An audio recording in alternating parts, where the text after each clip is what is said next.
Guys, একটা ছেলের কি ড্রিম হইতে পারে? একটা বাইক, এরকম একটা বাইক থাকবে, হ্যাঁ, একটা ভালো ফোন থাকবে, কিছু টাকা থাকবে, সে একটু ঘোরাফেরা করবে, ফ্রেন্ডদের সাথে আড্ডা দিবে, একটু বাংলাদেশটা ভিজিট করবে। আর এই সময়টাই না 15, 16, 17 ধরি, 17 থেকে 25 পর্যন্ত, 25 না, অলমোস্ট 23। তো এই সময়টাই একটা ছেলের এরকমেরই স্বপ্ন থাকে। হ্যাঁ, তার এটা জব করে বা কেউ টাকা জমায় এটা পসিবল না। এটা একমাত্র বাবা মার দ্বারাই পসিবল যে আমাদেরকে বাইকটা কিনে দিতে পারে।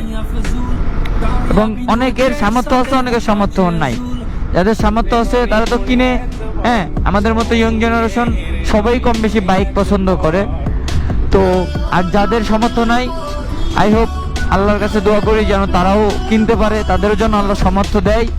ইনশাআল্লাহ সবাই বাইকার হইতে পারি, আমরা ইয়ং জেনারেশন বাইক চালাইতে পারি, সবার স্বপ্নটা পূরণ করতে পারি। ইনশাআল্লাহ ওয়ান ডে সবাই সবার স্বপ্ন পূরণ করবে, এটাই সবার কাছে দোয়া।